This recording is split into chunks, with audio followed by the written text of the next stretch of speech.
Today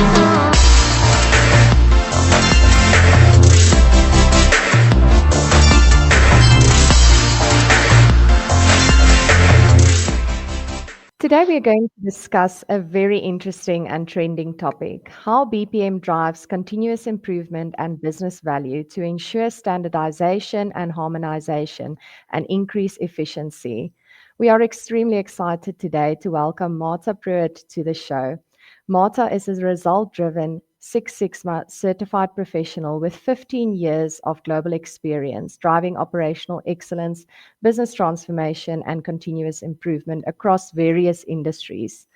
Welcome to the show, Marta. Do you mind giving us a bit of an introduction about yourself? Tell us where you are at currently and some of your career highlights before we get into the discussion today.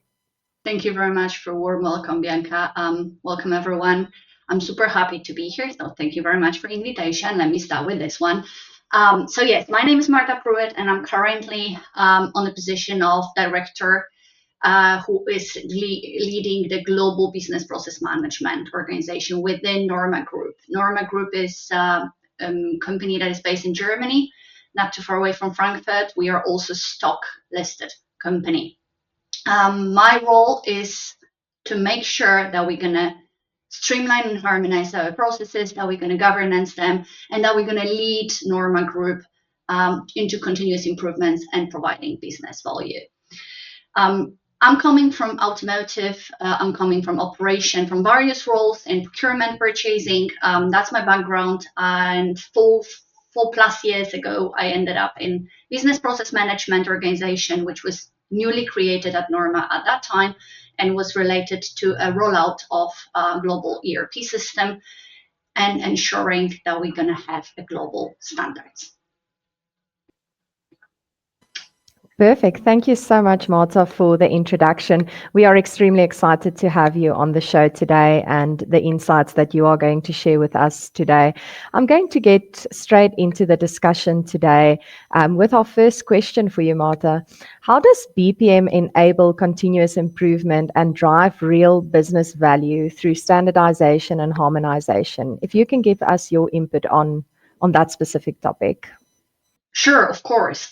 So business process management is organization that is responsible for standardization and harmonization of the processes. What we do is by starting with looking at the processes, globally, we need to make sure that we will have all of them under one roof, first of all, to collect cross-functional, because my organization is cross-functional. It includes supply chain and it includes purchasing, business development, quality, etc.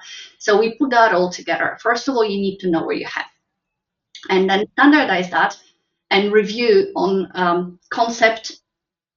What do we need for the business? So business process management is always in alignment with the business process owners to ensure that we're going to have the same vision for the processes.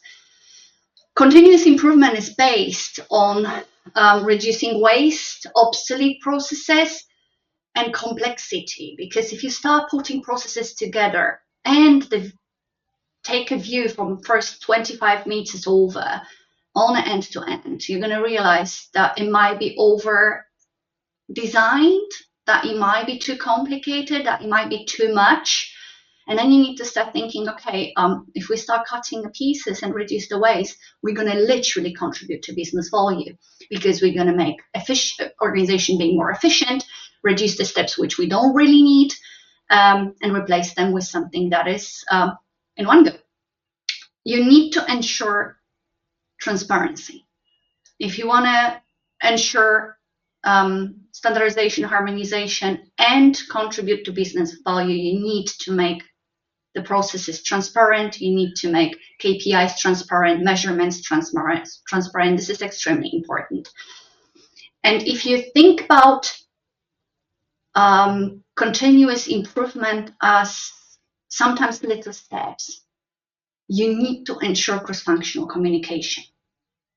This is something which we really, really need to make sure that we talk to business owners, but on a cross-functional level.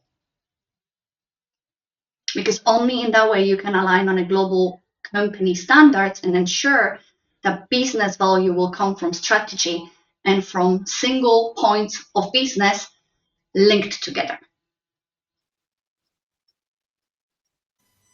That's an amazing answer, Marta. You mentioned about cross-functional collaboration. I think that is definitely something that many organizations still struggle with today. If I've heard, from previous discussions, I've heard that many times. You shared a lot in this answer of yours now. I want to quickly ask you about your Dynamics 365 standardized rollout plan. So probably what you've just mentioned played a significant role in the organization rolling out this D365 ERP, if I'm correct, if it was an ERP implementation. Could you tell us a bit about how did BPM help you to ensure consistency, efficiency, and scalability across the organization, specifically, as you mentioned, that cross-functional collaboration? How did that work? And if you can just take us through that entire plan, that would be great. Well, this is certainly a massive advantage of my organization being cross-functional and being also outside of a business. Business process management within NORMA Group is within IT and BPM. So we are coming from the business, but we're being pulled into independent organization.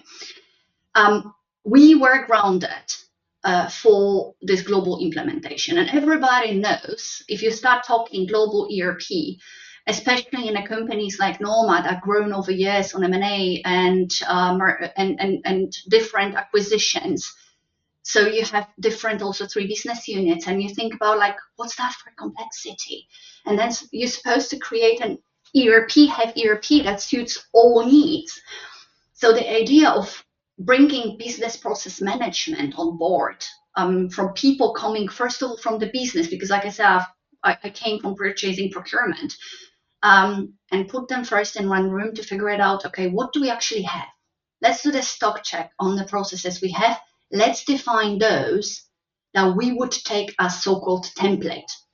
Because in order to ensure a global rollout, you need to have a baseline. And baseline needs to be, okay, this is going to be a template that we will copy-paste, of course, considering legal circumstances and everything, within each entity. That was an assumption.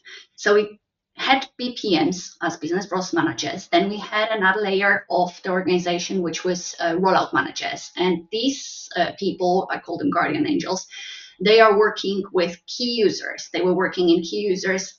They were change managers as well, implementing and rolling it out. Of course, in cooperation with our IT application management team. And that gives us a strength to combine process plus the technology. So I had people responsible for core platform, everything related to D365, admins, etc. And also our analyst who supports BPM organization in finding the proper solution within the system, features, etc. So we built that template.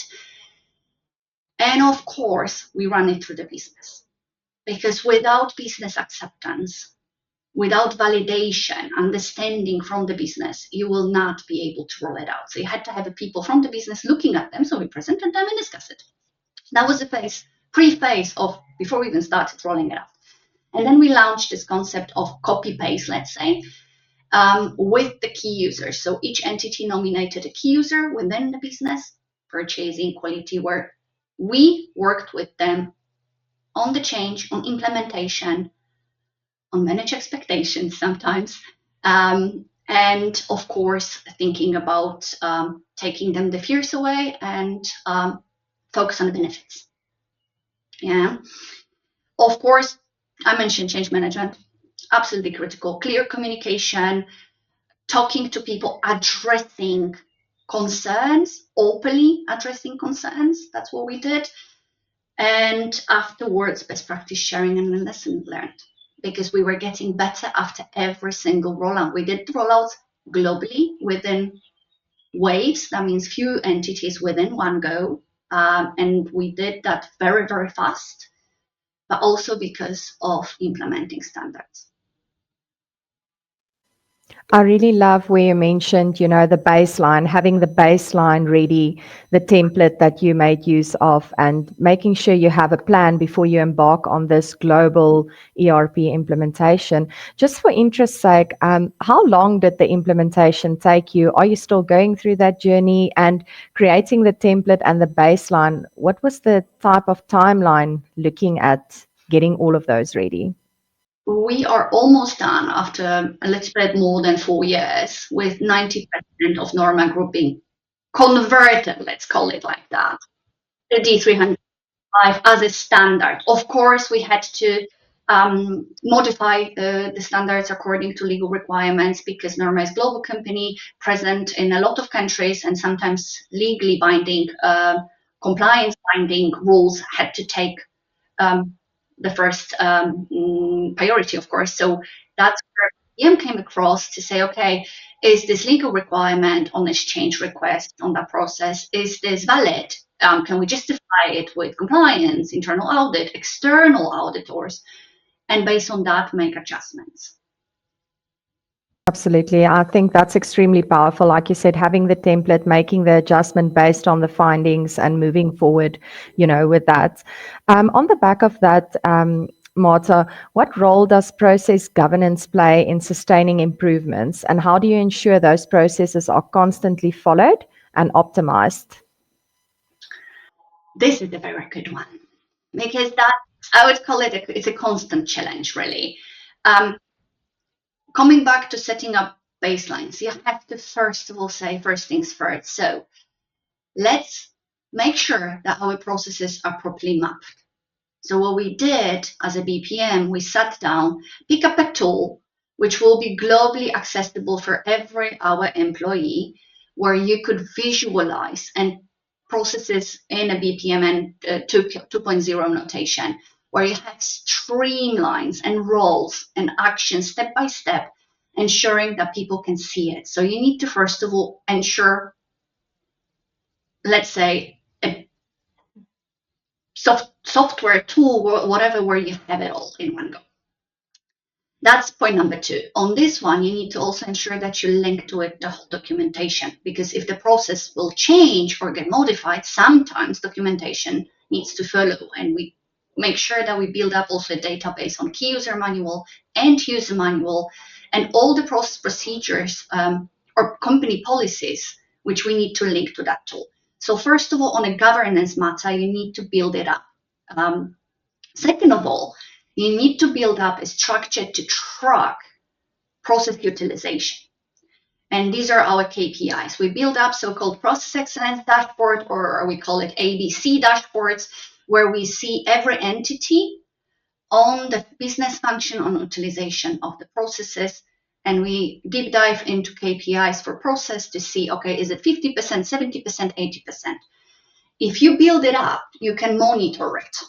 You build it up in agreement, of course, with business process owners, because we need to make sure that we measure globally everybody the same and what we really want to see on these processes.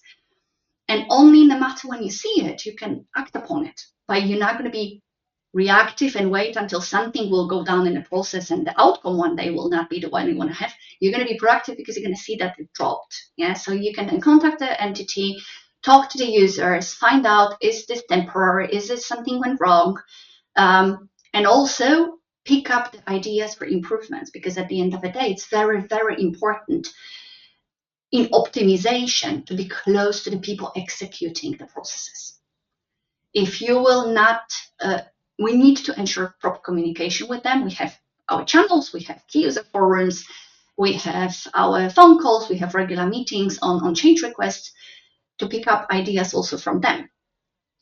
And of course, from business process owners, because they follow the strategy and we need to link the strategy. So sometimes we need to optimize due to the adjustment in the goals. I think that comes back again to, the collaboration and the transparency. I think having those two is extremely important, and to specifically make a success of a project as big as this, you need to have that collaboration amongst the team and amongst the different departments, etc. I'm pretty sure, Marta, for you to have achieved all of this, you leveraged various methodologies, Lean Six Sigma, within your BPM efforts to reduce inefficiencies. Can you tell us a bit more about that? What are some of the methodologies that you guys use to achieve this? Well, I introduced the Lean Six Sigma within administration, and that was pretty interesting for the scale of NORMA Group because, and a lot of people associate Lean Six Sigma with manufacturing processes. Well, we stand on machine, manufacture components, and then measure them and do the statistics. But it was very refreshing for me in the past to say, like, you know what, we can use it actually in our processes. And especially in the processes which might be executed into different tools. You know, you do something in one and then it's being imported to another one, which is a case in almost every business. Lean Six Sigma gives you statistical and data-driven results. So you can back it up with teamwork, first of all, brainstorming, but also proper results with numbers. So it's decision driven by numbers, by facts and figures, and not opinions.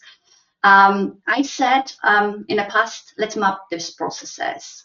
Some of them really, when you see them and you think about parameters and what can we change, what can we change, where can we adjust, we can't adjust, you start to question every step. What is it? Do we need it? But Lean Six Sigma has also an idea of following the customer approach. So it's focused on customer and on output. And this is very important, this whole mentality. Zero waste, let's reduce wherever we can. And whatever waste in process administration it is, maybe we need to click 5 times the same button in the system, and that's already 3 times too much. Or maybe 2 different departments do basically very similar activities, which we can then lean into one. And I think that this is something where we focus on outcome. Where do we want to be? What's the outcome of the process? And then start to play backwards on, okay, can we reduce here? Can we reduce complexity? Can we do X, Y, Z? Helps you to make the proper decision. And it's also teamwork. Lean Six Sigma projects are related, work with the team, people coming from the business getting involved. And I think that this is also engagement. Absolutely. And I think, once again, that collaboration with incorporating Lean Six Sigma must have been really powerful for your team as well. I want to end off, Marta, with a final question, which I think, the audience would be really keen on knowing, is what are the critical success factors when building a high-performing team and managing change effectively? So you've taken us through how you've gone through the D365 implementation. There was most probably a lot of change had to happen during this entire project in the last 4 years. Can you take us through, how do you manage that effectively? How do you ensure that there's adoption and that the teams take this forward, after implementation, and what the journey ahead looks like? First of all, you need to build a team for business process management from experienced people. This is very, very important. My team is senior. Team members are senior and experienced and coming from the business. They bring the expertise to the table and speak the language of a business function that they represent. All levels. And this is very important. It's also important to balance that one out. So have people who are very much experienced within the company. I'm 30 years at NORMA Group, so I also know it very, very well. But also have people from outside who bring a fresh look into the organization. So it's very important to have that, and also diversity. Because we need to cover global organization, it's very important to have a global mindset. Cross-functional is one thing, but also cross-regional and refresh diversity within the mindset. People coming from APAC, people coming from America, people coming from EMEA region, different countries. My team is very, very cross-national, and that's fantastic because that also leads to very good brainstorms. We need to ensure that we have all the corners covered and every region is being treated with respect. You need to develop team. Also, in order to build a good, strong team, you need to invest your time in developing people, having time to talk to them, and also ensure growth and development. And also this mentality, this eager to learn and progress every day. I think that this is very important. So trainings and support, absolutely. What I think is very, very important, what refers to change management, is, like I already mentioned before, ensure transparency, but also ensure a proper communication within the goals. You need to make sure that people understand what's the general goal behind why we're doing it, not what we do, because this is later. First of all, why we doing what we're doing? Why do we need to embrace that change? Why is it good for us? And what will be, let's say, ABC 1 to 3 steps to do it? Because then you ensure that they are on board, because they feel included, and there is an engagement. And I think that in many situations, things are not going the way you would like to, and that's life. Everybody. So you need to have some kind of backup and be very focused on addressing this resistance or these things that didn't went right in the first go. Well, we will XYZ, so kind of like always overcome it. I think what is very, very important is also to give people credit for the job that they are doing. And they are doing amazing work on change management, which is sometimes really hard work. And they're there for the people, they responsive, they always professional, and they always polite. And this is something which we need to celebrate, little wins, and also make sure that we recognize those or the teams that contributed to the success. So celebrate successes, recognize your people, recognize those who embrace the change, use them as shiny stars, and make sure that the way they walk there will be also communicated so the others will follow. That is amazing, Marta. I really loved where you mentioned, having the cross-regional team. I can just imagine that comes with its challenges, but like you just mentioned, its rewards as well.